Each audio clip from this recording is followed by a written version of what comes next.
Okay, well, thanks everyone for coming. My name's Austin, and Liam and I both work at Anagram. I was previously at Metaplex, where I led the protocol there. Today, I'm here to talk to you about verifiable compute. Title of this presentation is MIP equals NEXP, which is kind of the foundational discovery that sort of led the human race into thinking verifiable compute was possible. Basically, this says the types of things that we can do with mathematical interactive proofs are in the domain of problems that are very, very, very complicated. So we can do very complicated computations, and we can prove them with mathematical interactive proofs. So that's kind of the beginning. So this is an interactive sort of presentation, but there's a little game in it. Whenever you see this little locust, we're asking you to look for where the trust is located or centered in whatever the proving system would be. The trust game is it's meant to help you guys kind of understand that, like, at the end of the day, there's no zero trust systems. The trust is just moving from place to place, whether it's the GitHub, the developers writing the code, the mathematical proof systems, or whoever's behind the wheel of the different things. So it'll be awkward and weird, but feel free to shout out whenever you see this icon where the trust is located. So the fundamentals of why people are doing verifiable compute, and I'll get to Bonsall at the end, and then we can talk about it more, is pre-internet math nerds are looking for ways to verify these big fridge computers that they are working on are doing the right thing. Post-internet ideas are essentially like, okay, now we have this explosion of machines doing compute. We really need to make these verifiable compute schemes more efficient so that we can move trust into different areas. Today, we have so much of our data, so much of our computation being outsourced to parties that we don't have any control over or understand, or have any way of verifying they're doing the right thing. And now we have systems that not only use our data, but we have banking systems and we have blockchains where our money is basically data moving around. And so the reward for all of our hard work and some of the source and enjoyment of our life is like bound up into these systems that we can't control and we have no way of verifying. So the fundamentals of why is, it's a pressure from the world and users and academics to figure out how we can prove computers are doing the right thing. There's many flavors of verifiable compute. The things that we're not going to focus on much here, and here's our first locust, is things like trusted execution environments, secure enclaves, and then consensus. I think we're all kind of familiar with what a consensus system is, and it's a type of verifiable compute in the sense that all of the participants in the network just rerun the same thing and check to see if they all got the same answer. Who wants to talk to me about where the locus of trust is on trusted execution environments and yes, it's like hardware type of thing? Brian. If I'm running it for you, then you need to trust me no matter what, right? Ultimately and implicitly. Exactly. Yep. Yeah. Exactly. Yeah. And like down the way, I might trust Brian, but do he and I trust the manufacturer of the trusted execution environment? The chip manufacturer, so the sand, maybe the sand they made the chip out of was malicious. It came from a malicious universe or something like that. But hardware doesn't necessarily solve the problem. So when you see people repping trusted execution environments for all their stuff, and it's like a key part of their privacy, I mean, that one simple question to them is like, is pretty devastating. So, steer clear of people who just rep TEEs and nothing else. Okay. Yes, like I said, the many flavors of verifiable computation. A little bit of this presentation is to sort of like get you excited. There's a ton of innovation possibility in this space. The other thing is that you don't have to be some kind of huge math nerd. Like, I went to a school not known for any form of academic excellence whatsoever. I got D's and F's in high school. Like, I'm not really good at math or programming, and I'm able to do some of this stuff. And so if I can do it, you can do it probably 10 times better. So all of the different flavors of verifiable computation and things, buzzwords like zero knowledge and multi-party compute and threshold, stuff like that, all of those are kind of contained within this concept of verifiable compute. All of them are leveraging different trade-offs between prover time, verifier time, the generality, which means like what you can actually prove within the computation scheme, proof length, and interactivity. So those are kind of the variables. So if you're taking notes, those are the things to note. Here's the menu, maybe the current menu. It's probably not exhaustive of the different flavors of verifiable compute put against these different variables here. So for example, interactive proofs, they have a high prover time, right? It takes a long time to do them. The verifier time is kind of small. You can do almost anything you want in an interactive proof, like going back to MIP equals NEXP, like the problems that you can express with an interactive proof, is very high. But it requires this last thing, F, interactivity, which means both of the parties have to be online to be able to ask questions of each other. And that's how a lot of early systems, including like interactive probabilistically checkable proofs worked, is that two systems are online, the prover is committing to something, and then or the prover and the verifier have a kind of a shared set of like points, and then the verifier is just asking for random points, and they're able to see if the computation matches up along those points. And a lot of those systems were probabilistic, meaning with more points that you checked, the probability of the prover being able to fake something goes down by a factor of whatever the scheme had. Something people are probably much more familiar with are snarks and starks, and then obviously ZK snarks. You're probably just finding out for the first time that not every verifiable compute scheme is zero knowledge, and not every snark is a zero knowledge snark. And then, kind of like the holy grail here is fully homomorphic encryption inside of a fully generic verifiable compute runtime. Although very, very hard to do something like that. Yeah, probably because you have zero knowledge. Sorry. So the menu here, is pretty cool. So moving past the flavors to kind of examples of pre-internet zero knowledge or verifiable compute systems out in the wild, or these things called smart cards. I don't know if anyone actually used these. I had to go back into the archives of the internet to find this, but there were some smart card based systems that used a different type of system. It was very similar to public-private key cryptography, but it was different, of course, and it used a sort of a verifiable compute scheme that allowed access to physical locations or access to financial systems. And I couldn't find the exact company that was implementing this specific one, but if you're interested, I can provide you all the source material for that. Then pre-internet, there was a lot of research in like secure voting and secure auctions and things that the public was interested in at that time.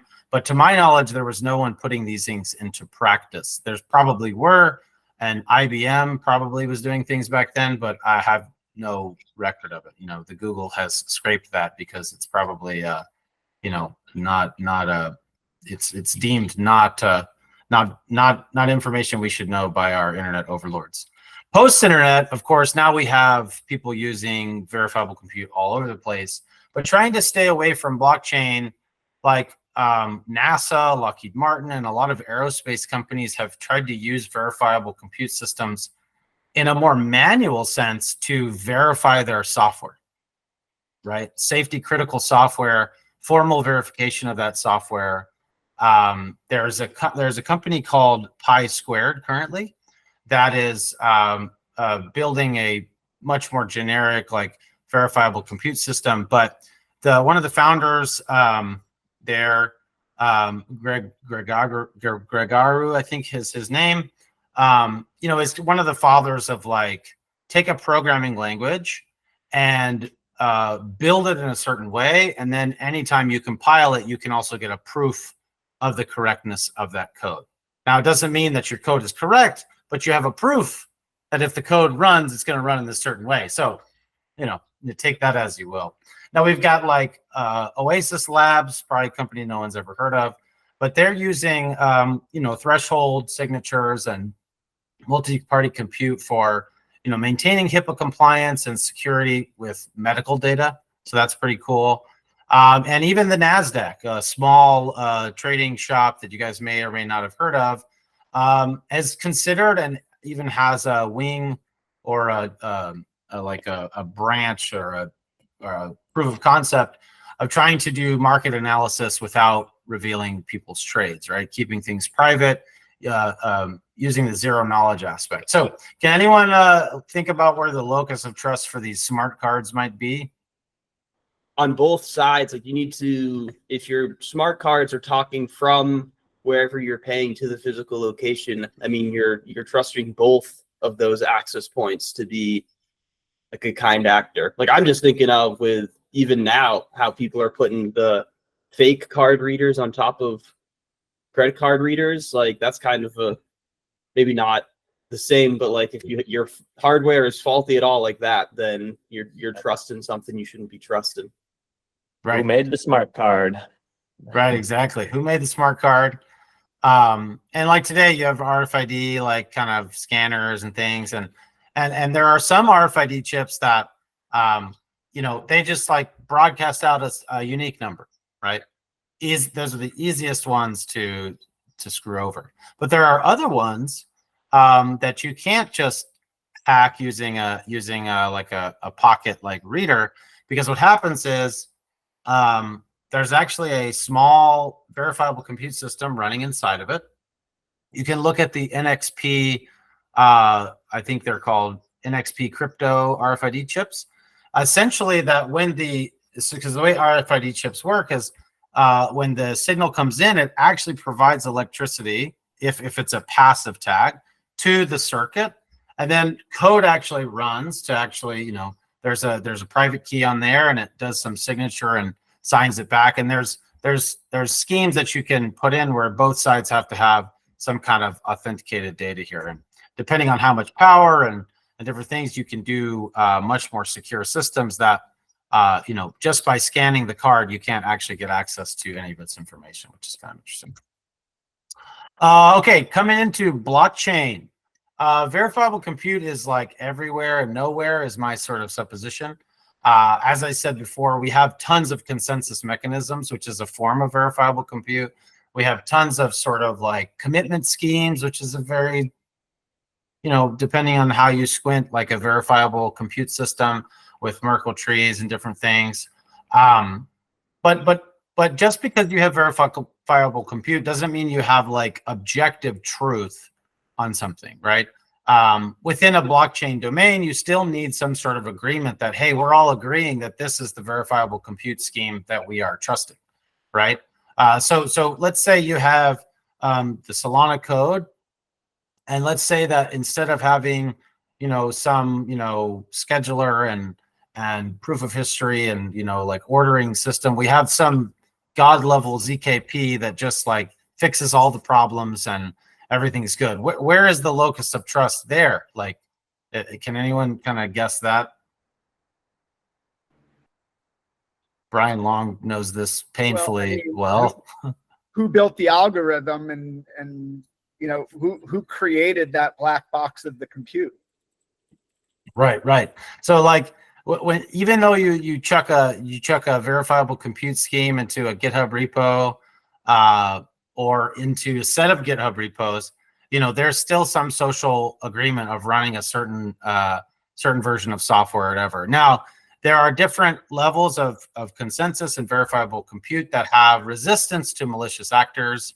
Yeah, exactly. And different things like that. But, I'm just trying to get across to people that, stay away from bombastic statements of like,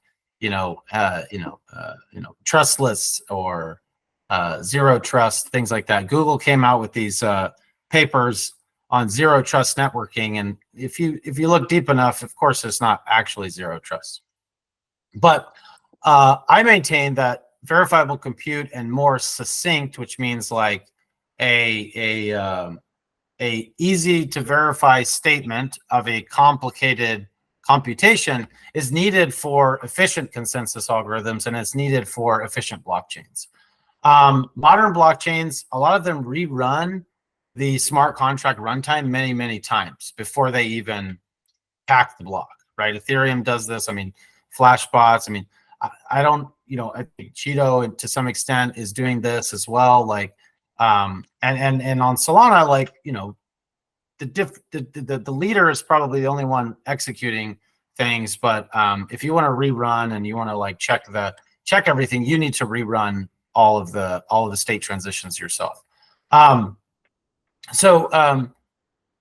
They also require storage for the verification, right? So consider like Bitcoin versus Mina, right? So if you want to like verify the entire history of Bitcoin up to the current state, you actually need to go grab, however many gigabytes of data, and you need to do the Bitcoin hashing all the way up and check and see if it's right.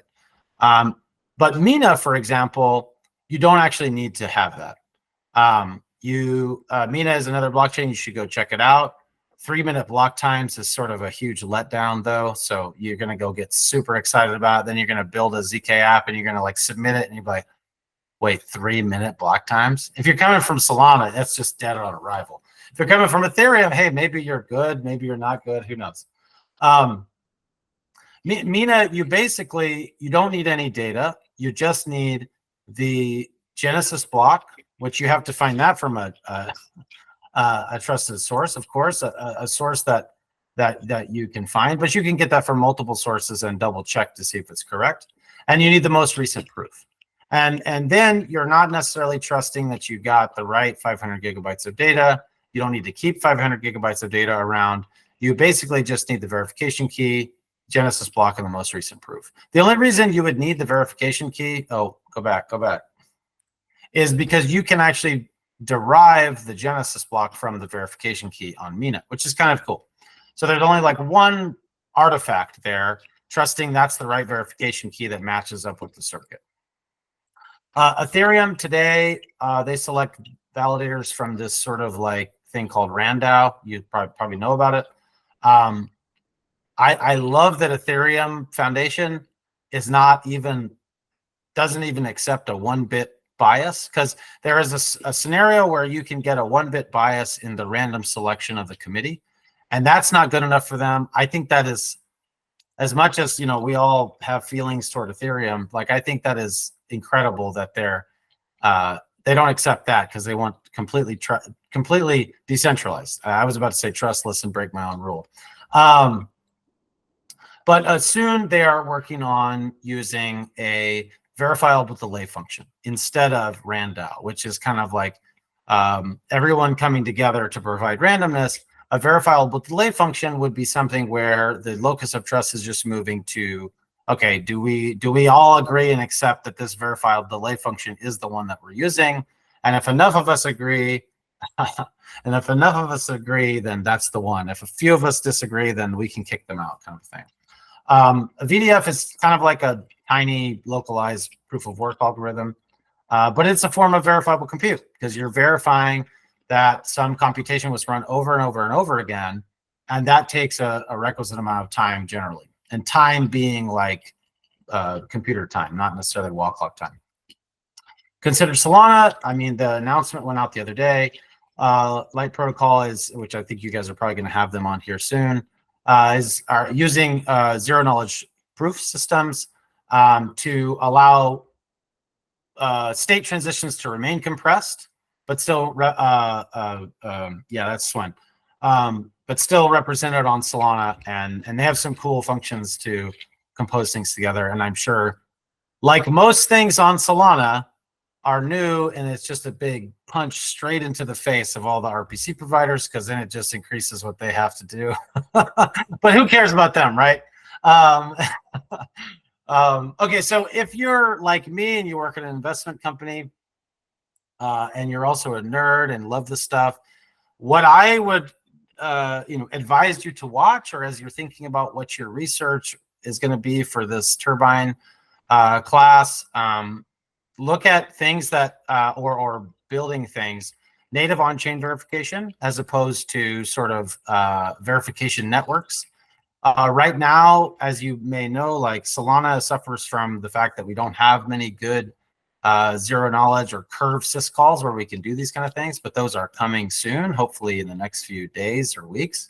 But a lot of blockchains suffer from not being able to natively verify the ZKP, or the verifiable compute scheme, which then adds additional people in and moves the locus of trust further away from just the code and proving scheme to the code and the proving scheme, plus the network that verified it, plus the intermediary layers that forwarded that on to. Client-side proving, if you guys don't know about a company or a system called Ligatron, I highly recommend you guys check into that. It's a contemporary of Justin Thaler. It's named Mutu and Carmine. They've been working in the multi-party compute space and everything for a while, and they released a proof scheme called Ligero and something called Ligatron, which has some of the best performance of even browser-side proving, which I think is very important for removing more intermediary layers for doing compute that can be in a sense, trusted or verified. Proof aggregation, look into these things, very interesting stuff. And then, like I said, the holy grail is like fully homomorphic encryption inside of a ZK runtime, or a verifiable compute runtime, where you can have truly private inputs that not even the prover can figure out. Business to business and government use cases. I think as those people adopt things, it's going to get really interesting and have much more implications for consumers and for taxpayers. Okay, stuff I think is garbage and I don't think we need it is privacy-focused layer 2s. Just because something is privacy-focused doesn't mean that anyone cares. Because remember, we're all developers and can kind of understand this stuff, or at least if you're like me, we at least pretend to understand this stuff and do presentations about it in front of people. But to a regular user, this is all another black box. Like people just trust the lock icon in their browser. So if you're going to build a system that has privacy included, do that because it lowers your regulatory burden as a developer or makes things easier for you as a developer. Don't necessarily count on the user to care about privacy, trust, or verifiable compute. Because statistically, because we're literally on Google Meet right now, none of us care about privacy that much. And the amount of people that have their face on Google shows we don't care that much about privacy. ZK rollups that are just focused on ZK, that goes back to the same thing, which is like no one cares about ZK just for ZK's sake. ZK needs to do something for the UX or needs to do something for the developers so that they can focus on security for their users, right? I think that's the proof. Proof marketplaces, marketplaces that they take some computation and they store the proof out there for you to compose over. I think maybe someday that'll be important, but I don't think many zero knowledge proofs or verifiable compute proofs are fungible because many of them rely on another variable, which is time and time sensitivity and things like that. So I think some of that stuff is garbage. So I could be wrong. I usually am. So take that with a grain of salt.